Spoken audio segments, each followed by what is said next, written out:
Do you ever question your relationship? Are you truly compatible with your partner? Do you ever feel so burdened with responsibilities and tasks that you lose touch with your lover? Do you struggle to get your partner's attention? These are challenges that face every couple, especially at times of heavy work and family commitments. At these times, it is easy to feel that you and your partner are on opposite sides, different on the things that really matter, and failing to fulfill each other. This happens because your relationship is out of alignment.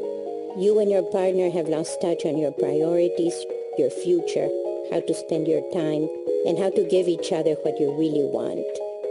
If you have ever felt that life was running your relationship into the ground, this film will demonstrate a series of steps for finding alignment in your relationship. These steps work even without your partner's participation or knowledge. You will see one man turn his relationship around single-handedly while his wife stayed at home. Our story is at an Anthony Robbins conference. Neil stands up to share that he is considering leaving his wife. What's your name? Neil. Hi, Neil. Where are you from? Manchester. I love Neil right now. Do you love this guy? What's up? My life isn't that bad. Nothing bad has really happened to me. I'm having a lot of conflict about what I should do, what I should believe, and I think basically I'm scared to death to go home. What's going to happen when you go there? Have to make a decision? Well, before I came here, I'd pretty much got a plan worked out about how to change my life, about moving forward, about finding something that was going to be more fulfilling, more joyous, but not just for me, for my family as well. Yes. And then literally the night before I left to come here, so it was a Thursday night, me and my wife had a big fight, which we still haven't resolved, even though I've spoken to her on the phone, sent her a text message and, been in touch. And let me explain something. Sending a woman a text message. No. No, but it was... That's the guy's ideal. No. I'll type something and send it. I mean, how much can she write? Plenty. Plenty. Yeah. I'd spoken to her before, and I could still feel this resentment on the end of the phone, because I spoke to my daughter as well. My daughter's 5.5 years old. She said, "Oh, miss you, Daddy." I said, "Oh, miss you too, darling. Really love you." And then said, "Can I speak to Mummy?" And she was just talking about stuff, and I said, "Oh, miss you." She goes, "Oh." I said, "You miss me?" "I've been really busy." But I didn't. Normally I would fill up and build up and fuck you. Normally I would do that, but this wasn't last night, it was the night before. And I just thought, oh, it's okay. I can, so I can rise above that. I can deal with that. And I just don't know which way to go. I don't want to be in the situation to have to go home and say to my daughter, "Daddy's not going to be living here anymore," because that would just absolutely destroy me. And I don't want to do that. I want to be with my wife. I love my wife. But we don't have that many things in common. We've got a lot of different things that we value and that we're interested in. And I'm just... How'd you pick her? We used to work together. Proximity. There are 4 factors that are responsible when two people select each other to become intimate partners. The first is physical proximity. The second is chemistry between them. The third factor is the comfort of keeping the relationship. And the fourth is the commitment factor, whether something inside or outside of the relationship, such as the birth of a child, has encouraged the couple to stay together. Chemistry? Initially, yeah. Comfortable? We're great friends now. Well, actually, at the moment, we're not even great friends. We're good friends. Yes, I understand. We're good friends. And how quickly before you had a child? We've been together 10 years, so she's 5.5, so about 5 years. Okay. And tell me what the relationship was like 2 years in. 2 years into the relationship. Yeah, it was great. It was great. What was great about it? We had time for each other. We were spending a lot of time together. I was still, spending a lot of time working really hard, but, we still had time for each other to have fun. What's changed? I'm working even harder than I'm doing, really early mornings to late nights. I've got outside interests as well, which she doesn't like. What are your outside interests? I play in a band. Mm-hmm. So I play, only 3 times a month, something. And how alive do you feel when you play in that band? Oh, awesome. Is there anything else that makes you feel more alive? Yeah, being with my daughter. Because love is what you want more than significance. Yeah. And that's what you sensed in him when you met him. You sense that this is a man who's craving love and variety and significance. According to human needs psychology, there are 6 human needs which are the driving forces behind all human behaviors and decisions. The first need is for certainty, the certainty that you can feel comfortable and avoid pain. The second need is for variety, the need for novelty, the ability to change your physical, mental, and emotional states. The third need is for significance. Everyone needs to find some way to feel special, needed, wanted, or worthy of attention. The fourth need is for connection, love. Everyone finds ways to feel connected with others or even with oneself. And everyone strives in some way to feel that they are loved. These first 4 needs are universal to all people. We call them the needs of the personality. People will go to any length to meet their needs for certainty, variety, significance, and connection, even if the ways they meet these needs are unhealthy or destructive. The last 2 needs, growth and contribution, are the needs of the spirit and are essential to human fulfillment. All people need to meet at least the first 4 needs in some form. Everybody values 1 or 2 needs above the others, and this determines most of the choices they make in life. Take a moment to ask, which need do you value above all others? Certainty, uncertainty, variety, significance, love and connection, growth, or contribution? What choices have you made to pursue your top need?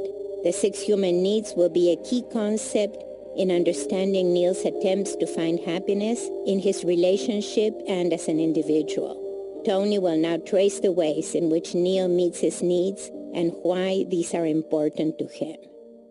He doesn't feel very significant in his life. He feels significant to his daughter, and he feels loved by his daughter. Yeah. His daughter is his primary vehicle for meeting his deep desire, which is, please, please, I'll give my heart and soul. Make me feel like I'm important and that I'm loved because I'll give you my soul.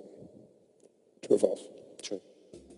It appears that Neil gets more of his needs met from playing with a band than he does from spending time with his wife.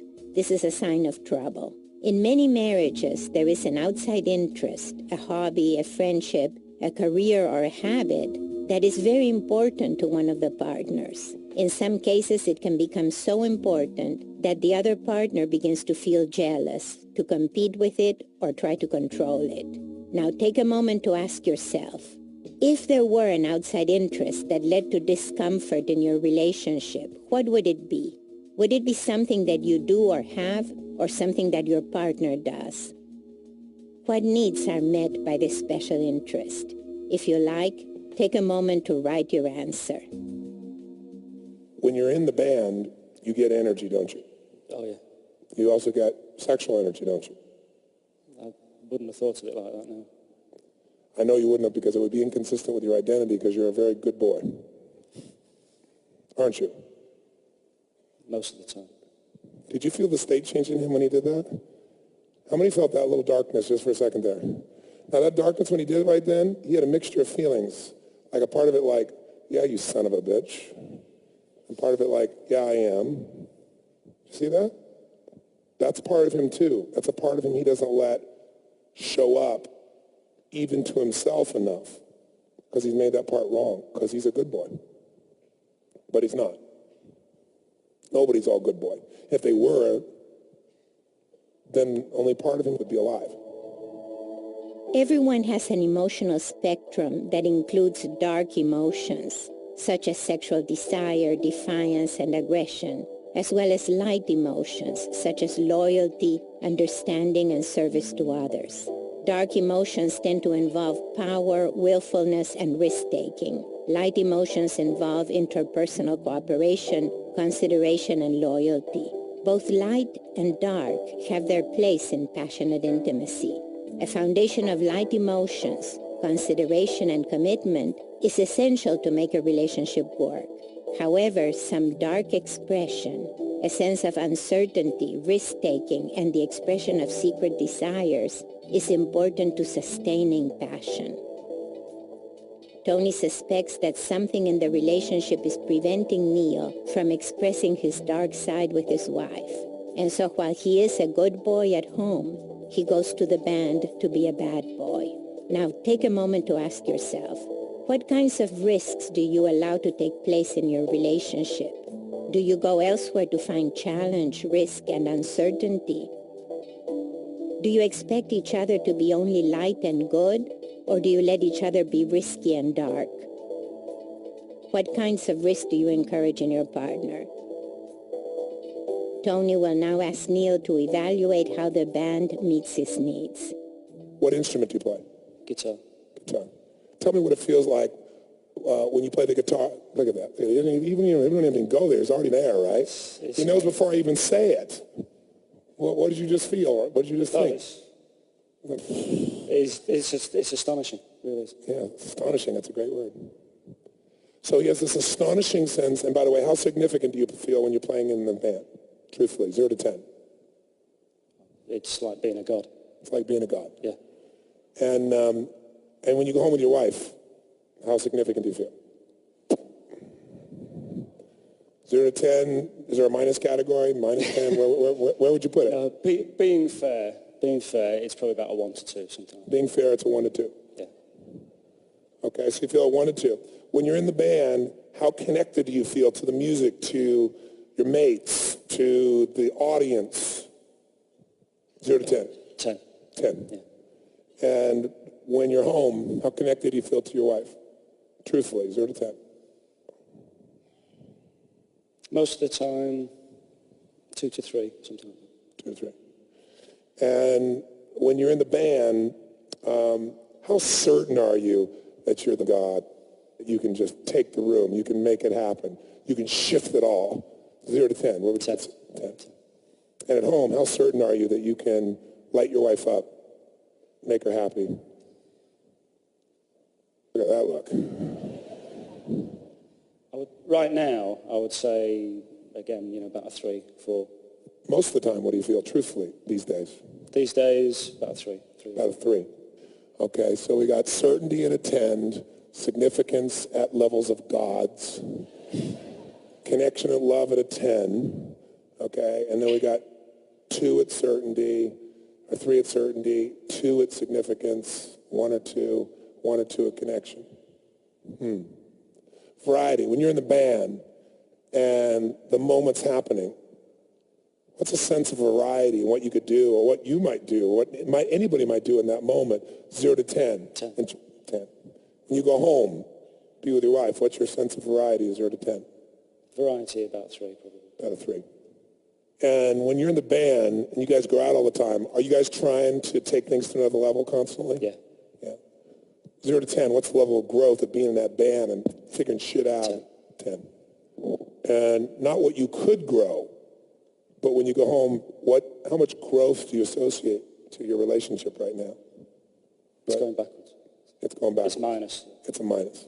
And when you're in the band, do you feel a sense of that when you're playing, that even though you're the God, you're also giving things to them in moments, and they're giving things to you with this contribution? Do you feel like you're giving something inside of yourself to that audience? Yeah. 0 to 10 contribution. 10.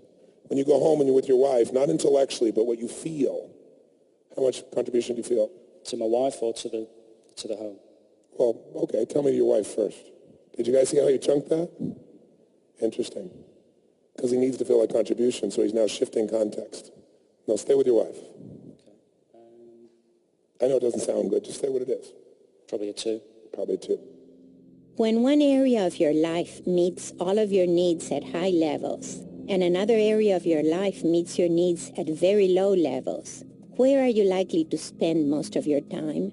The biggest problem for Neil is that even though he knows intellectually that his wife should come first for him, the band is presently a much greater source of pleasure for him. He values his ability to love and contribute to his family, but he overrides his values to meet his needs with the band. Since his needs are out of sync with his values, he cannot be fulfilled. Take a moment to ask, are there any areas in your life that are in conflict with each other? Which one is more important to you? Which one meets your needs at a higher level? Neil will now try to explain how his job interferes with his family time, but Tony will not let him change the subject. Because of work more than anything else, I'm never there. But you could be there because you could give up the band. Yeah. And she'd like you to do that. Yeah. What do you think the chances of him giving up the band are? No. No way. No way. He'll give her up before he'll give up the band. We had a fight about that about a year ago, and we came to a compromise. Really? It was a case of you will do something about this or else. Oh, interesting. And what was that compromise? That I would only play, 3 times a month, something like that. I see. By the way, if we talked to his wife and I got her scores on him, they'd be equally fascinating, to be fair. But she's saying, here's something that makes him feel like a god, and the maximum you can be godlike is 3 times a month. And here's what I want from you. By the way, I love you. This is the dilemma of the partner who is not being put first. Neil's wife, in trying to get his attention and his presence at home, attempts to negotiate and control his access to the band. However, this compromise only creates more distance and makes Neil feel that they are incompatible. But she wouldn't see it that way, I'm sure, because what she's saying is you're not here with your family, you're not here with me, you're not here with your kids, you're not here with whatever. She has a different perspective, fairly. But I want you to see his window on the world first. Now you're seeing you're understanding the world that he's in. Now, by the way, daughter, real quick, certainty, 0 to 10, that your daughter and you have a deep connection, love, 0 to 10. 10. Variety with your daughter, 0 to 10. 10. Significance, that you're her daddy, that you're God to her, 0 to 10. 10. Feeling connected to your daughter, 0 to 10. 10. Feeling like you grow and help your daughter grow, 0 to 10. 10. Contribution to your daughter. 10. So he wants to take his daughter with the band. She's a great singer and a great dancer. How old's your daughter? 5.5. 5.5. So, do you love your wife? Yes. Why'd you pause? I'm questioning it. He's questioning it. Yeah. The reason he's questioning it is because he's not fulfilled there. So if I'm not fulfilled, how could I love her? And if she doesn't want me to be completely fulfilled, how can I love her? And even if I love her, I don't want to believe I love her because then I'm trapped. Let's summarize what we have learned so far. Neil pursues his outside interest, the band, even though his wife disapproves, and this takes away from being with his family. Neil's wife, Andrea, wants to encourage Neil to spend more time with the family instead of with the band. In order to do this, she alternates between withdrawing emotionally and imposing control on Neil's outside interests. For instance, she sets time limits, criticizes the band, or makes an ultimatum that he stop playing altogether. Once this has happened, Neil has chosen the band over Andrea, and Andrea has chosen to control his ability to play with the band.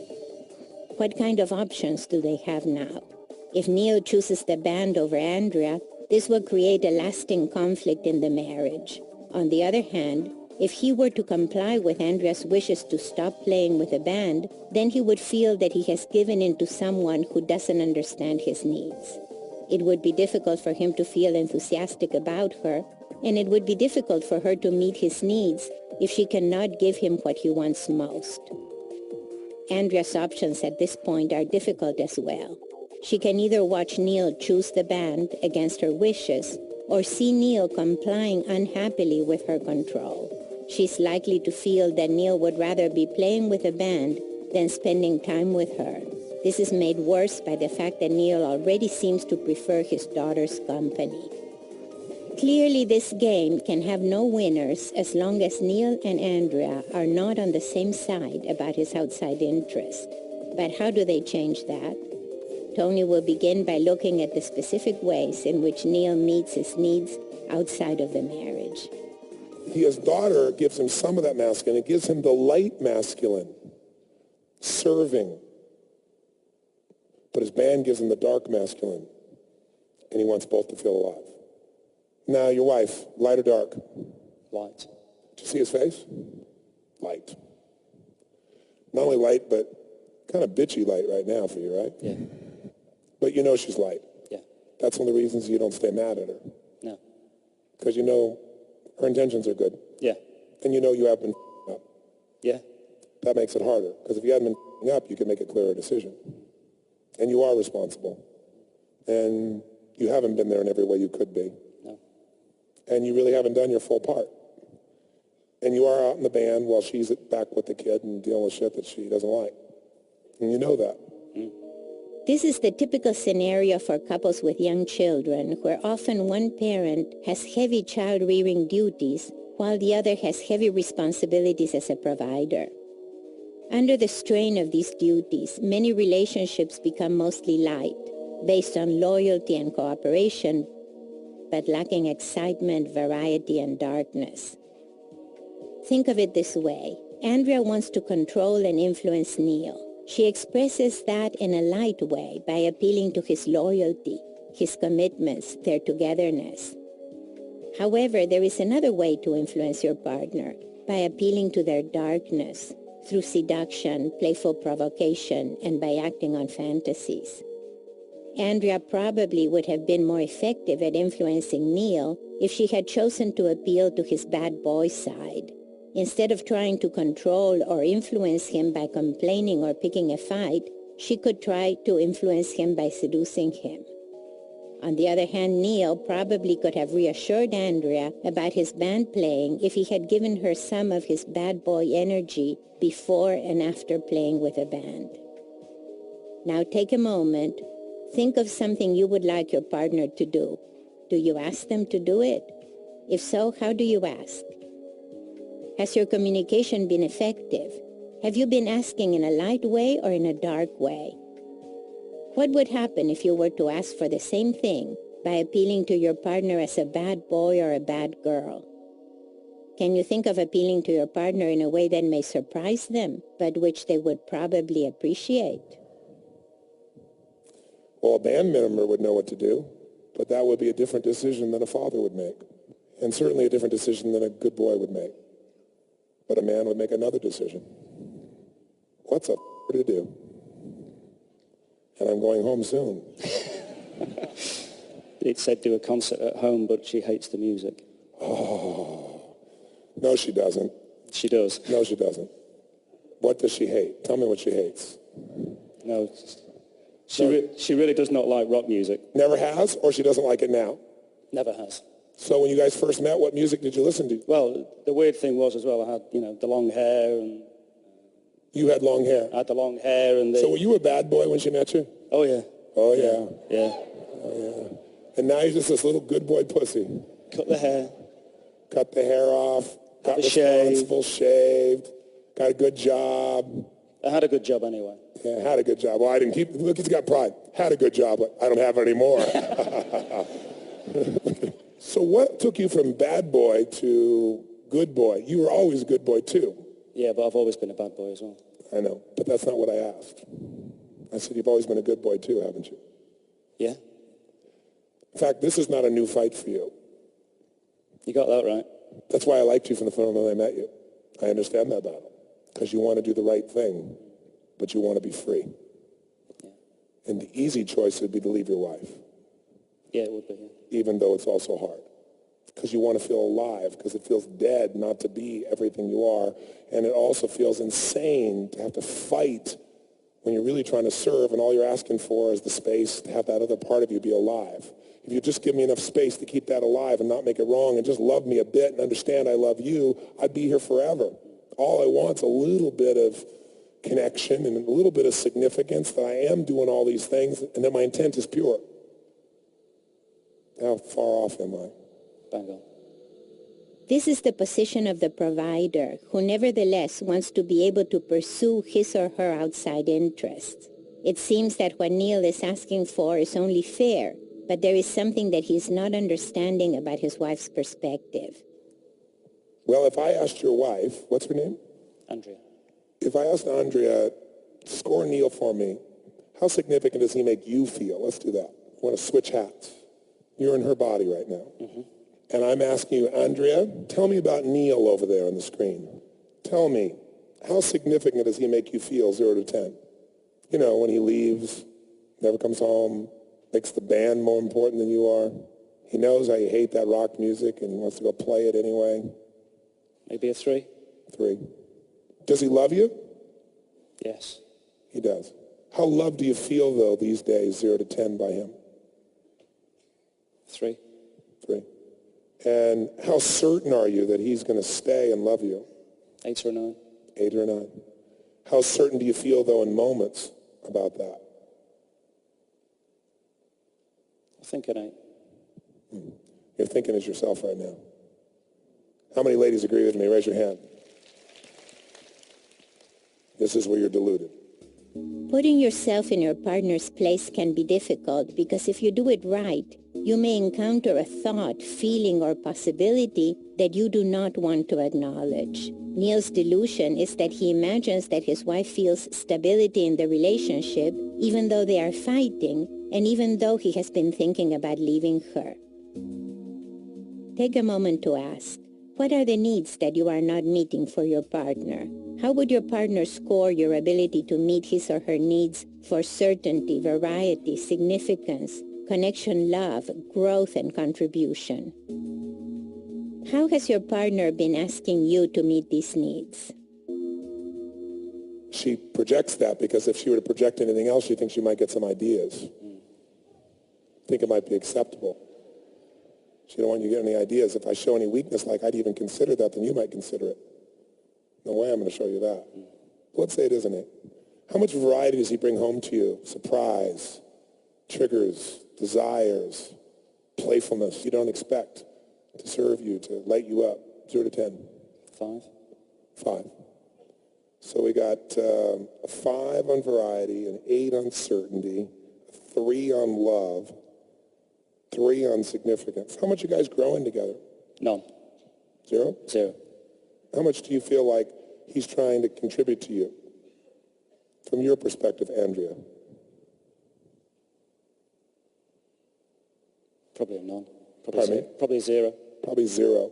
So here's a man who wants to contribute nothing to you, doesn't even, on a 0 to 10, thinks you're a 3 in importance. On a 0 to 10, thinks you're a 3 of love. You know, give you a 5 of variety, but he's sticking around at an 8. What would you want to do to him, Neil? You know, so I can rise above that. I can deal with that. And I just don't know which way to go. I don't want to be in the situation to have to go home and say to my daughter, Daddy's not going to be living here anymore, because that would just absolutely destroy me. And I don't want to do that. I want to be with my wife. I love my wife. But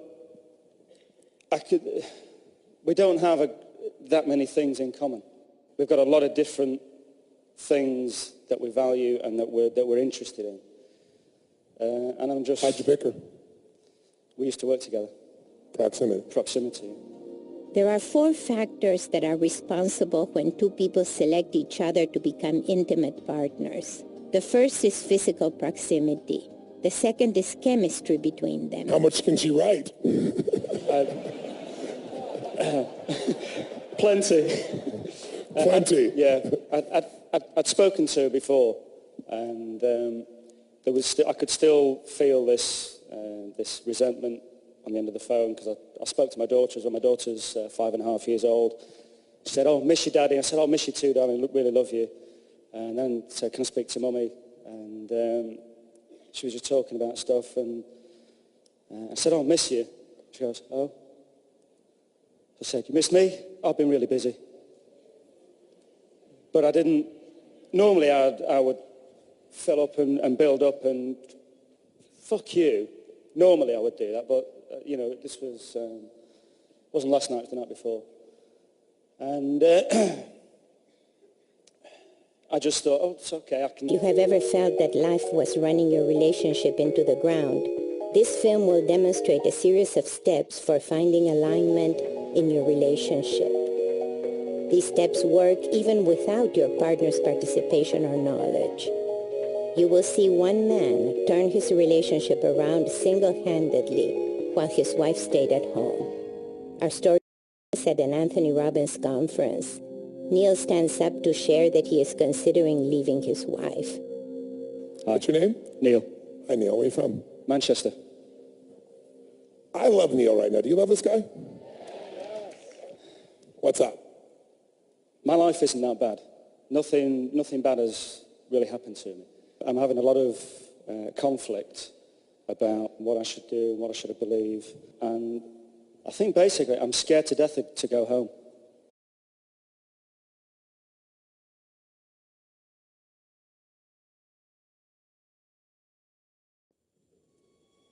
Do you ever question your relationship? Are you truly compatible with your partner? Do you ever feel so burdened with responsibilities and tasks that you lose touch with your lover? Do you struggle to get your partner's attention? These are challenges that face every couple, especially at times of heavy work and family commitments. At these times, it is easy to feel that you and your partner are on opposite sides, different on the things that really matter, and failing to fulfill each other. This happens because your relationship is out of alignment. You and your partner have lost touch on your priorities, your future, how to spend your time, and how to give each other what you really want. What's going to happen when you go there? Have to make a decision? Well, before I came here, I pretty much got a plan worked out about how to change my life, about moving forward, about finding something that was going to be more fulfilling, more joyous, but not just for me, for my family as well. Yes. And then literally the night before I left to come here, so it was a Thursday night, me and my wife had a big fight, which we still haven't resolved, even though I've spoken to her on the phone, sent her a text message and, you know, been in touch. And Let me explain something. Sending a woman a text message. No. No, but it was... That's the guy's ideal. No. I'll type something and send it.